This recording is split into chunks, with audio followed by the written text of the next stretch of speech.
Hello friends, कैसे हैं आप सब। उम्मीद करता हूँ खैरियत से होंगे। आज का हमारा टॉपिक है स्पेन का वीज़ा। स्पेन का वीज़ा आप कैसे अप्लाई कर सकते हैं और उसका ऑनलाइन फॉर्म कैसे फिल करते हैं, ये सारी डिटेल मैं आज आपको दूंगा इस वीडियो में।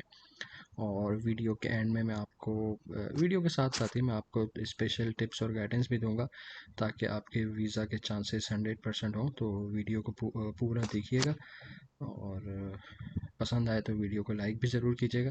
चलते हैं अपनी वीडियो को स्टार्ट करते हैं। तो सबसे पहले हम जाएंगे वीज़ा टाइप की तरफ। और ये 90 डेज़ का शॉर्ट टर्म वीज़ा है। ज़्यादातर लोग टूरिस्ट वीज़ा ही अप्लाई करते हैं, तो हम उसी को लेके चलते हैं। तो हम भी सिलेक्ट करते हैं टूरिस्ट वीज़ा। अच्छा, ये आ गया आपके टूरिस्ट वीज़ा का ओवरव्यू। एक चीज़ मैं आप लोग को क्लियर कर दूं कि स्पेन का जो वीज़ा है वो बीएलएस इंटरनेशनल के थ्रू प्रोसेस होता है, वीएफएस के थ्रू नहीं होता। दूसरे कंट्रीज़ की तरह जो दूसरे शेंजन कंट्रीज़ हैं उनके जो वीज़ा हैं वो यूजुअली वीएफएस के थ्रू प्रोसेस होते हैं, लेकिन स्पेन का जो वीज़ा है वो बीएलएस इंटरनेशनल के थ्रू ही प्रोसेस होता है। और ये सिर्फ यूएई में नहीं बल्कि इंडिया पाकिस्तान में भी बीएलएस इंटरनेशनल के थ्रू ही स्पेन का वीज़ा प्रोसेस होता है। तो ये है इनका ओवरव्यू। इसको आप चाहें तो रीड कर सकते हैं। Maximum period of stay 180 days होता है। वीज़ा कैटेगरी है उसके अंदर age 20 years and above is application centre in person to submit their application. अगर आप कोई भी है जिसकी एज 12 साल से ऊपर है तो उसको वीज़ा सेंटर जाना पड़ेगा, बायोमेट्रिक्स देने पड़ेंगे। ये तमाम उसकी रिक्वायरमेंट है। उसके बाद आप आ जाएँ वीज़ा फ़ीस की पास। वीज़ा फ़ीस इसकी 331 दरहम है अगर आप यूएई से कर रहे हैं, और अगर आप किसी और कंट्री से कर रहे हैं तो आप अकॉर्डिंगली चेक कर सकते हैं। हम चलते हैं डॉक्यूमेंट्स रिक्वायरमेंट्स की तरफ। ये है इनकी चेक लिस्ट डॉक्यूमेंट्स की, ये मैं आपको दिखा देता हूँ एक बार। सबसे पहले अपॉइंटमेंट बुक करना है आपको, जो मैं आपको पहले बता चुका हूँ। उसके बाद फिर आपने एप्लीकेशन फ़ॉर्म जो अभी हम आगे फिल करेंगे, जो हमारी वीडियो का मेन टॉपिक है। उसके बाद आपका original letter from local sponsor जहाँ आप काम करते हैं। ये यूई के लिए है, ये दूसरे कंट्रीज़ के लिए नहीं है। अगर आप यूई में रहते हैं या किसी भी जीसीसी कंट्री के अंदर रहते हैं तो आपको अपने स्पॉन्सर से एनओसी लेटर लेना पड़ेगा, जिसमें वो लिखेगा कि उसको कोई ऑब्जेक्शन नहीं है आपके ट्रैवल से, और उसमें आपकी वो सैलरी वगैरह मेंशन करेगा। उसके बाद आ जाएँ आप, पासपोर्ट चाहिए आपको अपना। फिर बायोमेट्रिक, पासपोर्ट साइज़ फ़ोटोग्राफ्स, इन तमाम चीज़ों की आपकी फ़ोटो कॉपीज़। अगर आपके कोई पहले वीज़ा कहीं के आपके लगे हुए हैं, कोई ट्रैवल हिस्ट्री है तो उसकी। उसके बाद आपका मेडिकल इंश्योरेंस, जो आपका ट्रैवल इंश्योरेंस कहलाता है वो, जिसकी कवरेज जो है वो मिनिमम 30,000 यूरो होनी चाहिए। उसके बाद आपका proof of accommodation in Spain, आप स्पेन में कहाँ रुकने वाले हैं उसका प्रूफ। और अगर आपने बेसिकली ये आप समझ लीजिए कि आपकी होटल रिजर्वेशन जो होगी, आपको वो होटल रिजर्वेशन अपनी लगानी है साथ।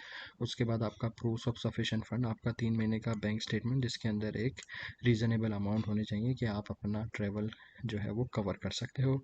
उसके बाद आपकी आइटनरी कि आपने किस दिन ट्रैवल करना है और किस दिन आपने वापस आना है, और उसके बीच में आपने उनको ये बताना है एक लेटर पे लिख के कि आपने स्पेन जाके किन जगहों को, जो उनकी फ़ेमस जगह हैं बेसिकली जो टूरिस्ट प्लेसेस हैं, आपने लिखना होगा कि आपने उन जगहों को विज़िट करना है, वहाँ आप घूमने जाएंगे और इस दिन को, इस डेट को आप जाएंगे और इस डेट को आप वापस आएंगे। उसके बाद सेम उसी के अकॉर्डिंगली आपका रिटर्न एयर टिकट आएगा।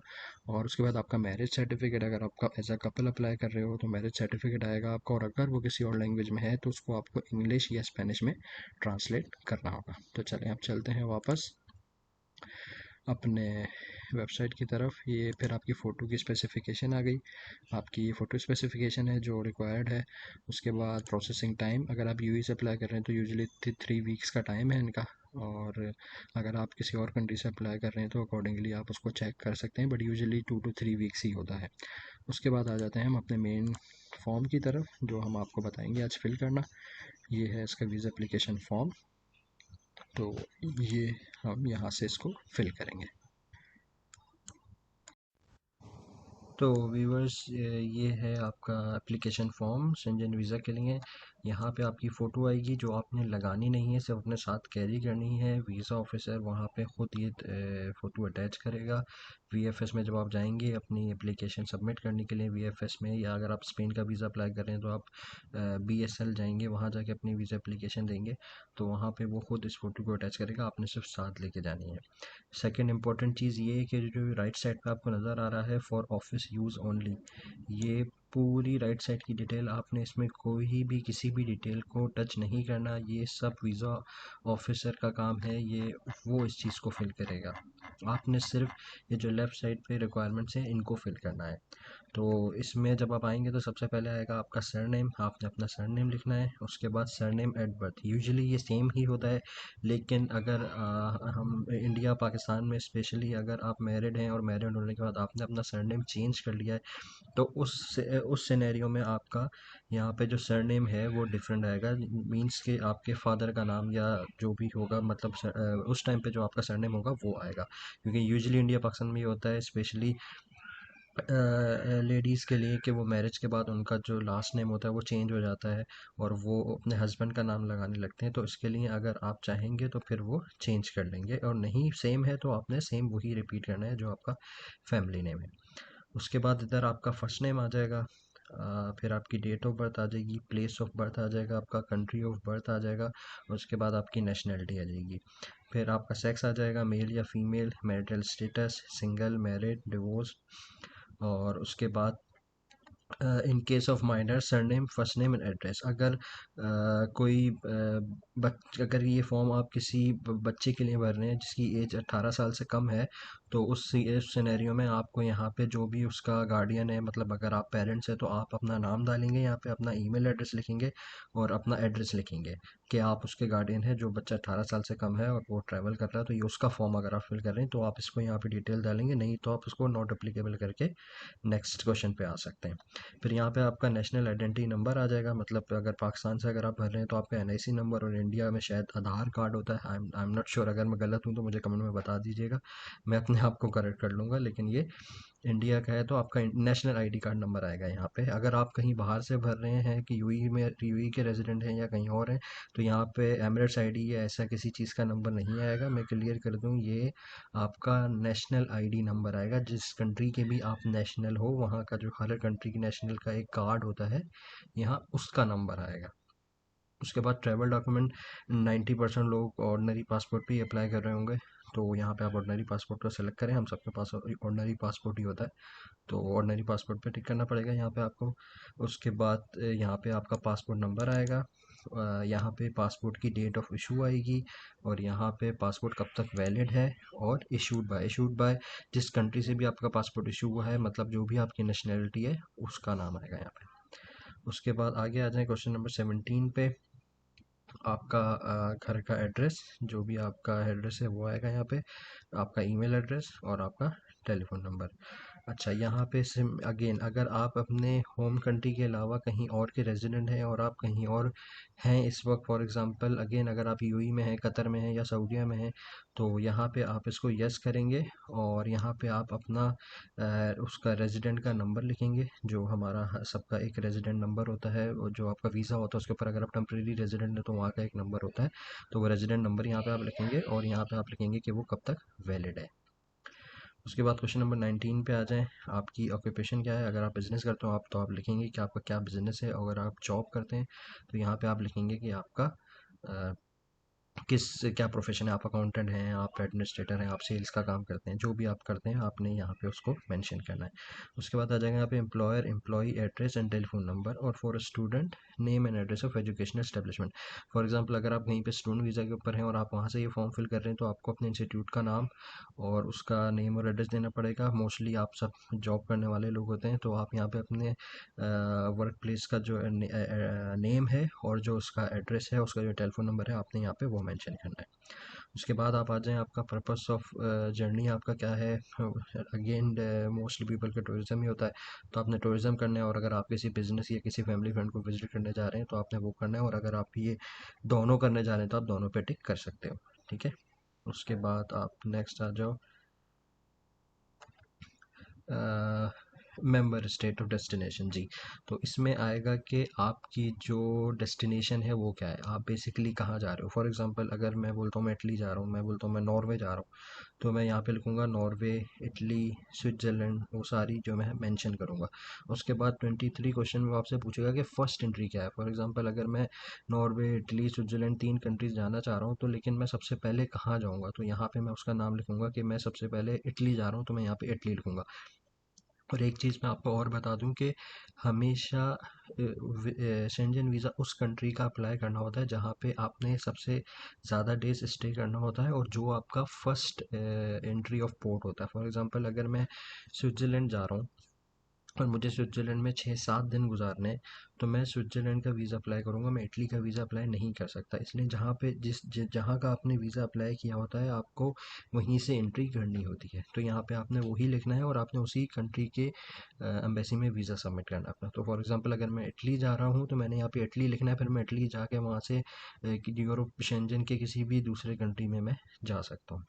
फिर यहाँ पे नंबर ऑफ़ एंट्रीज़, अच्छा नंबर ऑफ़ एंट्रीज़ में ये मेरी एक एडवाइस है, आप लोगों की मर्ज़ी है, आप इसको फॉलो करना चाहें तो कर सकते हैं, कि आप हमेशा मल्टीपल एंट्रीज़ को सिलेक्ट करें। क्योंकि हमारे बहुत से ऐसे लोग होंगे हमारे जो यूरोप जाना चाहते हैं विज़िट वीज़ा के ऊपर, और उनको विज़िट वीज़ा मिलना बहुत मुश्किल होता है क्योंकि बहुत से लोगों की ट्रैवल हिस्ट्री नहीं होती।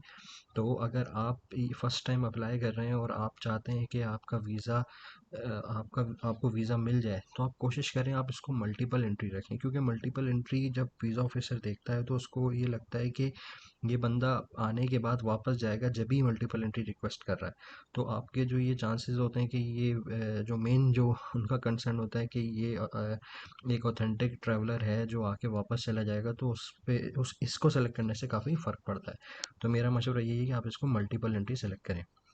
उसके बाद ड्यूरेशन ऑफ स्टे और transit indicated number of days.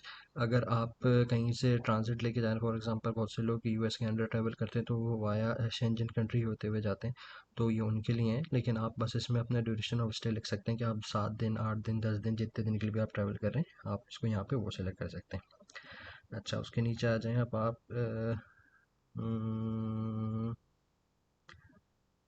Shell present documents.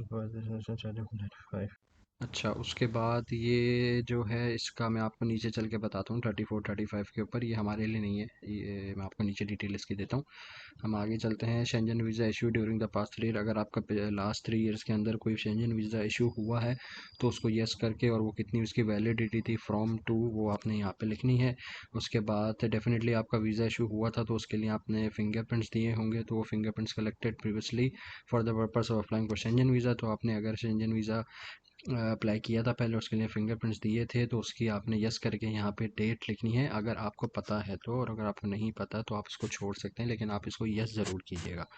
उसके बाद उसके नीचे आ जाएं, आपका क्या कहते हैं, फॉर एग्जांपल अगर मैंने आपको बताया था कि जैसे कि बहुत से लोग शेंजन जोन के अंदर कनेक्टिंग फ़्लाइट लेके स्टे करते हुए आगे कनाडा या यूएसए कहीं जा रहे होते हैं, तो उसके लिए अगर आपका ऐसा कुछ है तो आप यहाँ पे अपना लिख सकते हैं कि आपका आप कनाडा जा रहे हैं, फाइनल डेस्टिनेशन आपकी कनाडा है, और आपका ये जो कनाडा का परमिट है वो यहाँ से यहाँ तक वैलिड है। अगर यूएस जा रहे हैं तो यूएस का, मतलब किसी भी कंट्री अगर आपकी कोई फाइनल डेस्टिनेशन है तो आप उसको लिख सकते हैं, और अगर नहीं है तो आप इसको छोड़ दें, ये आपके लिए नहीं है।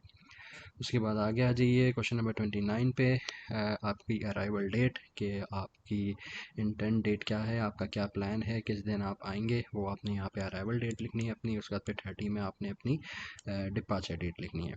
उसके बाद नीचे आ जाएँ question number 31, surname, first name of the inviting person in the member of state, it's not applicable, name of hotel or temporary accommodation in the member of state. Again, अगर आपको कोई इनवाइट कर रहा है तो आप यहाँ पे उसका नाम लिखेंगे, और अगर आपको कोई इनवाइट नहीं कर रहा तो आप यहाँ पे अपने होटल्स की डिटेल देंगे कि जहाँ पे आप जा रहे हैं, जो आपका एड्रेस है जहाँ पर रुकेंगे, उस होटल का आप यहाँ पे नाम लिखेंगे। उसके बाद यहाँ पे आ जाएं आप, additional email address of the inviting person, अगर कोई ईमेल एड्रेस है आपके पास उस होटल का, कोई नंबर, कोई कॉन्टैक्ट डिटेल है तो वो आप यहाँ प्रोवाइड कर दें, यहाँ उसका टेलीफोन नंबर प्रोवाइड कर दें। उसके बाद अगर ये तो हो गया आपका क्या कहते हैं, कोई पर्सन इनवाइट कर रही है, और अगर आप क्या कहते हैं किसी होटल में आप रुकेंगे तो उसकी डिटेल, अगर कोई पर्सन इनवाइट नहीं कर रहा तो आपने यहाँ पे अपने होटल की डिटेल डालनी है। फिर 32 के अंदर वो आपसे पूछ रहे हैं अगर कोई कंपनी आपको इनवाइट करी, फॉर एग्जांपल बहुत से लोग बिजनेस ट्रिप पे जाना चाहते हैं, तो अगर कोई बिजनेस ट्रिप पे जा रहा है तो वो यहाँ पे अपनी कंपनी का नाम, उसका फ़ोन नंबर और उसका टेलीफोन एड्रेस वगैरह वो सब यहाँ पे आपको देना होगा। फिर आ जाइए क्वेश्चन 33 पे, cost of travelling and living during the applicant stay is covered.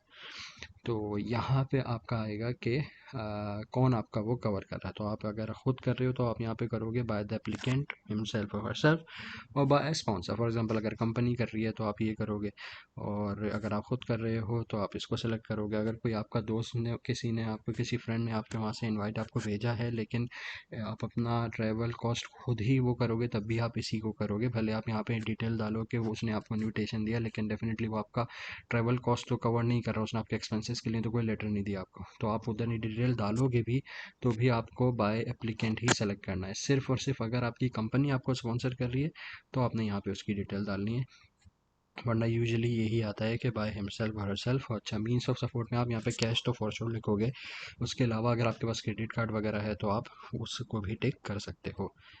फिर नीचे आ जाइए 34। अच्छा, जो मैंने आपको बताया था 34 और 35, 34 और 35 बेसिकली उन लोगों के लिए हैं जिन लोगों का कोई फैमिली मेम्बर जो है वो यूरोप का सिटीज़न है। तो अगर वो ऐसा है कि आपका कोई फैमिली मेम्बर यूरोप का सिटीज़न है और वो वहाँ पे रहता है, उसके पास वहाँ की कोई लीगल मतलब अगर वहाँ का कार्ड भी है, अगर वहाँ की नेशनलिटी होल्डर नहीं है, तब भी आपको यहाँ पे उसका सरनेम, फर्स्ट नेम और डेट ऑफ बर्थ, नेशनलिटी, ये सारी चीज़ें प्रोवाइड करनी पड़ेंगी। और उसके बाद यहाँ पे 35 में उससे रिलेशन वगैरह आपको प्रोवाइड करना पड़ेगा। अच्छा, तो ये 34 और 35 बेसिकली ज़्यादातर केसेस में हम लोग के लिए एप्लीकेबल नहीं है, तो आप इसको नॉट एप्लीकेबल या खाली छोड़ सकते हो। उसके बाद आप नीचे आ जाओ, जो 36 और 37 है, यहाँ पे आपने लिखना है प्लेस, जिस जगह पे भी आप हो अभी उस जगह का आपने नाम लिखना है और डेट लिखनी है। और 37 में आपने सिग्नेचर करना है, और सिग्नेचर करके ये फॉर्म आपका कंप्लीट हो चुका है। और इसको कंप्लीट करने के बाद आपने सबमिट करना है ऑफिस के अंदर, वीज़ा ऑफिस के अंदर। इसको आपने अपने साथ लेके जाना है, और वहाँ जाके जब अपनी एप्लीकेशन आप सबमिट करेंगे तो इसको आपने वहाँ सबमिट करना है। तो दोस्तों, ये तो थी हमारी आज की वीडियो शेंजन वीज़ा फॉर्म के से रिलेटेड। अगर आपको आपका कोई सवाल है, अगर आप मेरे किसी आंसर्स पे कंफ्यूज हैं, तो आप नीचे कमेंट में मुझसे पूछ सकते हैं। I will be very happy to assist you. और आपको किसी भी तरह की कोई भी हेल्प चाहिए तो आप मुझसे नीचे पूछ सकते हैं, मैं आपकी हेल्प करने के लिए तैयार हूँ। आई विल बी वेरी हैप्पी। और दैट्स इट। अगर मेरी वीडियो पसंद आई है आपको तो उसको लाइक कीजिए, और मेरे चैनल को सब्सक्राइब ज़रूर कीजिएगा, और दूसरों के साथ इस वीडियो को शेयर कीजिए ताकि उन लोगों की भी हेल्प हो सके। Thank you, bye bye.